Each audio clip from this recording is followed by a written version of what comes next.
बिस्मिल्लाहिर्रहमानिर्रहीम। अब part two का जो पोर्शन है ना, हम उसमें स्ट्रक्चर ऑफ प्रोटीन पढ़ेंगे।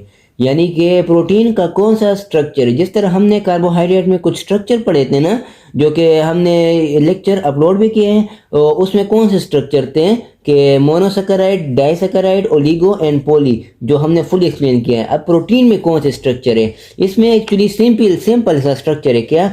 प्राइमरी, सेकेंडरी, टर्शरी, क्वार्टरनरी से सिंपल स्ट्रक्चर है। ठीक है, अब इसको हम जल्दी जल्दी एक्सप्लेन करते हैं। प्राइमरी स्ट्रक्चर की तरफ आते हैं कि प्राइमरी स्ट्रक्चर एक्चुअली क्या है। प्राइमरी स्ट्रक्चर में हम क्या क्या देखेंगे? Number and sequence amino acid in polypeptide chain. यानी प्राइमरी स्ट्रक्चर हमें क्या बताएगा, इससे हमें क्या अखज़ कर सकते हैं, हमें ये क्या मकसद देगा। इस स्ट्रक्चर से हमें अमीनो एसिड के नंबर, यानी कितने अमीनो एसिड है उस स्ट्रक्चर में, और उसका सीक्वेंस क्या है। प्राइमरी स्ट्रक्चर से हमें क्या पता लगेगा कि उसमें कितने अमीनो एसिड है और कौन से सीक्वेंस में है।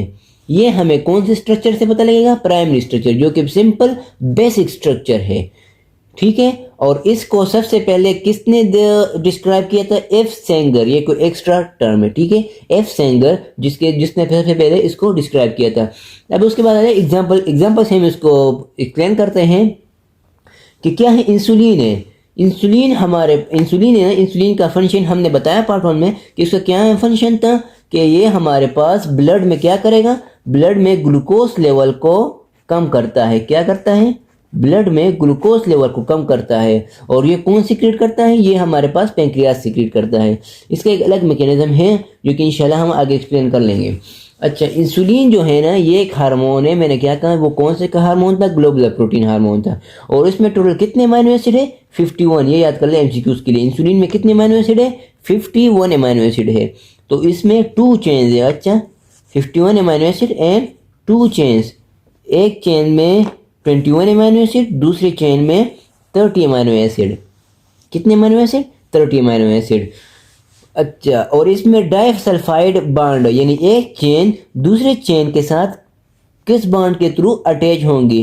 कौन सा बॉन्ड है? Disulphide bond. ये भी एमसीक्यूज के लिए याद कर ले, मोस्ट इंपॉर्टेंट है कि एक चेन जो अमीनो एसिड का है वो दूसरे चेन के साथ कौन से बॉन्ड के थ्रू लिंक होता है?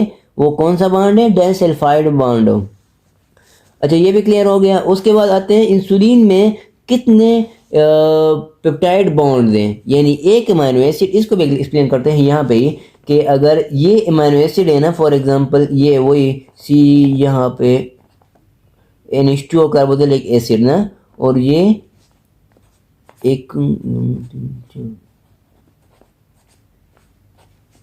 अच्छा, ये एक अमीनो एसिड दूसरे अमीनो एसिड के दरमियान जो बॉन्ड होगा ना, वो कौन सा बॉन्ड होगा? Peptide bond. और अगर कोई आपको कहे कि डायरेक्ट के इस चीज में कितने पेप्टाइड बॉन्ड होंगे, यानी इस तरह में सीक्वेंस आ सकते हैं कि इंसुलिन में कितने पेप्टाइड बॉन्ड है, तो आप लोग किस तरह अंदाजा लगाएंगे? आप लोग अंदाजा लगाएंगे कि हमारे पास कितने अमीनो एसिड है, उसमें 51 अमीनो एसिड है।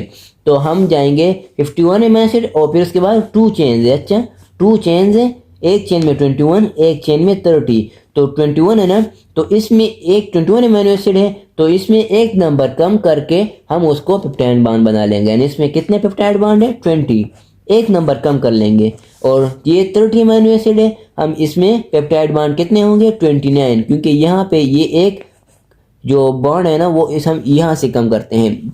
अगर ये देखें ना, 3 अमीनो एसिड है, ये हमने जहाँ पे 3 अमीनो एसिड ड्रा किया है, तो 3 अमीनो एसिड के दरमियान कितने बॉन्ड है? 2। ये इस तरह होता है। लेकिन शॉर्टकट एमसीक्यूज के शॉर्टकट क्या है कि आप लोग को कहें कि ये 21 अमीनो एसिड है ना, तो इसमें कितने पेप्टाइड बॉन्ड है?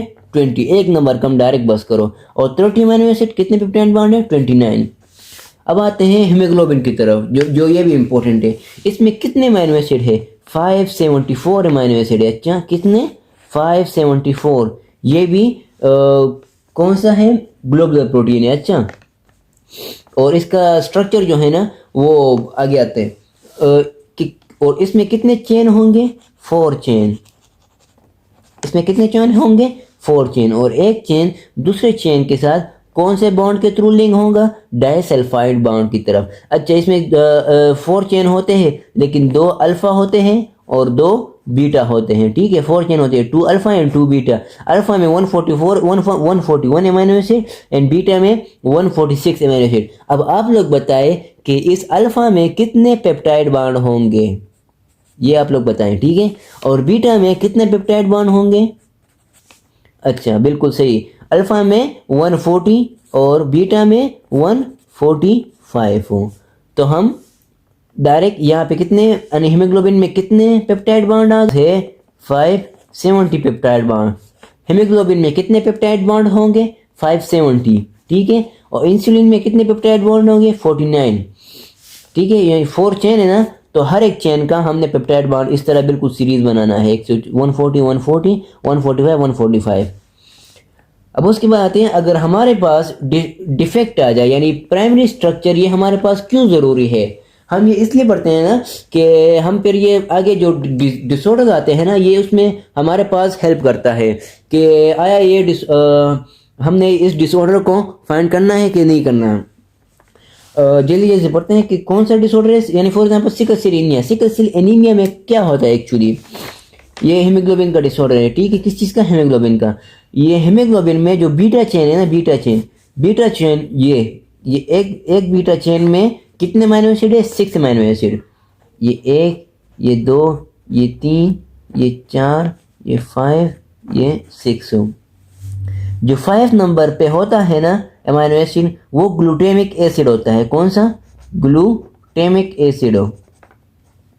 नॉर्मली बीटा चेन में कौन सा अमीनो एसिड होता है? Glutamic acid. जो हमने पढ़ा कौन सा नेचर का है? एसिडिक इन नेचर है। और उसमें कितने कार्बोक्सिल ग्रुप होंगे? 2 कार्बोक्सिल। ये सब बेसिक कंसेप्ट याद कर ले। अच्छा, जो हमारे पास सिकल सेल एनीमिया में होता है ना, उसमें एक्चुअली क्या होता है? वो म्यूटेशन हो जाती है। म्यूटेशन मतलब चेंज हो जाती है। कौन सा? ये अमीनो एसिड को ये ट्रांसफर हो जाती है, उसकी जगह कौन सा आ जाती है? वेलिन आ जाता है। वेलिन अमीनो एसिड आ जाता है। जब वेलिन आएगा तो ये क्या करेगा? उसके स्ट्रक्चर को, हीमोग्लोबिन जो स्ट्रक्चर होता है ना, वो डंबल शेप होता है ना, इस तरह होता है, तो उसके स्ट्रक्चर को सिकल कर लेगा, इस तरह कुछ कर लेगा, तो वो जाके ब्लड वेसल्स में स्टक होगा और क्रोनिक हिमोलिसिस होंगी। ये आगे टर्म है, लेकिन मैंने इसका मैकेनिज्म समझाना था, ठीक है। अब आते हैं सेकेंडरी स्ट्रक्चर की तरफ। अगर हम प्राइमरी स्ट्रक्चर को थोड़ा अपडेट कर ले, यानी उसमें कुछ बॉन्डिंग ऐड कर ले, ठीक है, क्या कर ले? थोड़ा बॉन्डिंग ऐड कर ले। मसलन क्या? हमारे पास सेकेंडरी स्ट्रक्चर में कौन सी आएगी? यानी इस तरह जिग जैग स्ट्रक्चर आ गया, ठीक है। ये अल्फा हेलिक्स स्ट्रक्चर है और बीटा शीट स्ट्रक्चर है। सेकेंडरी स्ट्रक्चर में 2 स्ट्रक्चर होगी, कौन सी? Alpha helix, beta sheet structure, ठीक है। और इसमें ये एक बात याद कर ले कि क्या सेकेंडरी स्ट्रक्चर में एक बॉन्ड ऐड होगा, वो कौन सा बॉन्ड होगा? Hydrogen bonding. क्या होगा? हाइड्रोजन, एक वीक बॉन्डिंग होगी, हाइड्रोजन बॉन्डिंग। सेकेंडरी स्ट्रक्चर में एक्स्ट्रा बॉन्ड कौन सा होगा जो कि प्राइमरी में नहीं है? वो कौन सा? हाइड्रोजन बॉन्डिंग, ठीक है। बस यही बात है। यानी ये एक अमीनो एसिड दूसरे अमीनो एसिड, एक अमीनो एसिड दूसरे अमीनो एसिड का कौन बॉन्ड करेगा? वही पेप्टाइड लिंकेज है, लेकिन उसके साथ साथ एडिशन कौन सा होगा? हाइड्रोजन बॉन्डिंग भी होगी। और इस तरह इसके दरमियान भी ये इस तरह कुछ शीट लाइक स्ट्रक्चर बनाएगा, ठीक है, शीट लाइक स्ट्रक्चर। और ये हेलिक्स लाइक स्ट्रक्चर, ये आप लोग डायग्राम में इसी तरह देख लेना, वहाँ से आप लोग एक्सप्लेन हो जाएंगे। लेकिन इसमें 2 पॉइंट है, क्या? Alpha helix structure, beta sheet structure. और कौन सी बॉन्डिंग होगी? Hydrogen bonding. ये इसे एक्स्ट्रा है। अब उसके बाद है टर्शरी, यानी हम उस सेकेंडरी को थोड़ा और फोल्डिंग कर ले, यानी थोड़ा और बॉन्ड कर ले। ये इस तरह देख ले, ये थोड़ा और इस तरह हमने स्ट्रक्चर कर लिया, हम उसको और घुमाते हैं, तो उस स्ट्रक्चर को हम क्या कहते हैं? Tertiary structure. कौन सा स्ट्रक्चर? Tertiary structure. और इसमें कौन कौन सी स्ट्रक्चर होंगी, कौन कौन सी बॉन्डिंग होंगी सर? हाइड्रोजन बॉन्डिंग, सही है। वही डाइसल्फाइड बाइंड। डाइसल्फाइड हमने क्या कहा कि एक चेन और दूसरा चेन जो होगा ना, वो कौन सा बॉन्ड लिंक करेगा? Disulphide bind. और उसके साथ साथ ये याद कर ले कि इसमें एडिशन बॉन्ड कौन सा होगा? Ionic bond. कौन सा? Ionic bond. और बुक में एक लफ्ज जो यूज हुआ है इसकी जगह पे, इलेक्ट्रोस्टैटिक बॉन्ड। क्या? इलेक्ट्रोस्टैटिक, यानी ये चार्ज मॉलिक्यूल के दरमियान भी बॉन्ड हो सकती है, ठीक है। लेकिन हम उसको क्या कहते हैं? आयनिक बॉन्ड केमिस्ट्री में, ठीक है। टर्शरी में कौन सा एडिशन ऑफ बॉन्डिंग है? Ionic bond. सेकेंडरी में हाइड्रोजन बॉन्डिंग। और उसके साथ साथ वन डर वाल फोर्स और डायपोल इंटरेक्शन जो होता है। अच्छा, ये स्ट्रक्चर टर्शियरी जो स्ट्रक्चर है ना ये कब स्टेबल होगा, बिल्कुल उसी तरह, यानी क्या जो सेल के यानी ये स्ट्रक्चर है ना प्रोटीन का, फॉर एग्जांपल ये हमने प्रोटीन का जो टर्शियरी स्ट्रक्चर कर लिया, इसका जो सरफेस होगा ना ये हाइड्रोफोबिक होगा, और जो इनर होगा ना सॉरी जो सरफेस पे होगा ये हाइड्रोफिलिक होगा, ठीक है, हाइड्रोफिलिक, और जो इनर होगा ना वो हाइड्रोफोबिक इन नेचर होगा। जो प्रोटीन का स्ट्रक्चर होगा ना ये टर्शियरी, इसका जो आउटर स्ट्रक्चर होता है ना, जो आउटर लेयर होता है वो हाइड्रोफिलिक होगा, और इनर होगा हाइड्रोफोबिक। और फिर क्वाटरनरी स्ट्रक्चर की तरफ आते हैं कि क्वाटरनरी क्या होगा। ये हमने अगर टर्शियरी को और एग्रीगेशन कर ले, यानी हम उसको क्या कर लें, यानी टर्शियरी यानी एक टर्शियरी स्ट्रक्चर, दूसरा टर्शियरी स्ट्रक्चर, तीसरा, ये हम इसको एग्रीगेट कर लें, यानी एक सबको ऐड कर ले, क्या कर लें, एक टर्शियरी, दूसरा टर्शियरी, तीसरी टर्शियरी, यानी इस तरह टर्शियरी स्ट्रक्चर को हम अगर ऐड कर लेंगे तो हम उसको क्या कहेंगे, क्वाटरनरी। समझ आ गई। टर्शियरी को हमने क्या किया, bonding and folding of polypeptide chain. Secondary को हमने और बॉन्डिंग कर ली, हमने और फोल्डिंग कर ली, उससे क्या बन गया, टर्शियरी, ठीक है, ये फाइनल स्टेज हो गया। अब अगर एक टर्शियरी दूसरी टर्शियरी का कंबाइन हो जाए, इस तरह सारे कंबाइन हो जाए, वो कौन सा स्ट्रक्चर बनेगा, क्वाटरनरी बॉन्ड बनाता है। उसमें भी सेम बॉन्डिंग होगी जो कि टर्शियरी में होती है, hydrogen bonding, ionic bonding, disulphide bond. इसका जो एग्जांपल है ना वो हीमोग्लोबिन है, लेकिन ये याद कर ले हीमोग्लोबिन का जो एक चेन होगा ना, एक चेन, वो एक चेन हो, हमें क्या कह रहा है, हीमोग्लोबिन में 4 चेन होती है, कितने, हीमोग्लोबिन में 4 चेन होती है। जो एक चेन होगा ना, जो सिंपली एक चेन, यानी फॉर एग्जांपल अल्फा चेन हमने ले लिया, अल्फा चेन में कितने अमीनो एसिड होती है, 141। जो अल्फा चेन है ना उस एक चेन का स्ट्रक्चर हमारे पास टर्शियरी होगा। इस तरह दूसरा चेन है अल्फा चेन, इस तरह तीसरा बीटा चेन है, इस तरह चौथा भी बीटा चेन है। ये एक एक टर्शियरी स्ट्रक्चर। अब ये चारों कंबाइन हो जाएं तो हमारे पास एक स्ट्रक्चर बनाएगा क्वाटरनरी। तो अगर इस तरह आ जाए एमसीक्यूज में कि हीमोग्लोबिन का चेन का स्ट्रक्चर, तो फिर वो टर्शियरी होगा, और अगर पूरा हीमोग्लोबिन दिया है यानी चेन का जिक्र नहीं है तो फिर आप लोग ने क्वाटरनरी को टिक करना है। बस ये एक बात याद कर लिया, इसमें कंफ्यूज नहीं होना कि हीमोग्लोबिन चेन अगर आ जाए, चेन का जिक्र आ जाए तो फिर वो टर्शियरी होगा, और अगर ओवरऑल स्ट्रक्चर आ जाए तो फिर ये क्वाटरनरी होगा। ये हमारे पास पूरा प्रोटीन का जो स्ट्रक्चर है वो हो गया।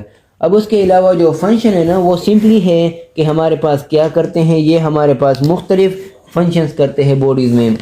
हमने तो पढ़ा ना, जिस तरह हीमोग्लोबिन है, मायोग्लोबिन है, इस तरह हमारे पास मुख्तलिफ स्ट्रक्चर बनाते हैं। इस तरह हमारे पास बहुत ज़्यादा हार्मोन्स हैं ना, हार्मोन्स वो प्रोटीन के बने हुए हैं। इस तरह हमारे पास बहुत ज़्यादा ड्रग्स है, वो भी प्रोटीन के बने हुए हैं।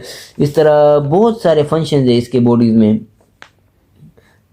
ठीक है। वो आप लोग एक दफ़ा रीड कर ले तो इंशाल्लाह वो आप सब लोग को क्लियर हो जाएगा। फिर भी अगर कोई क्वेश्चन हो, इसमें कोई कन्फ्यूजन हो तो आप लोग पूछ सकते हैं।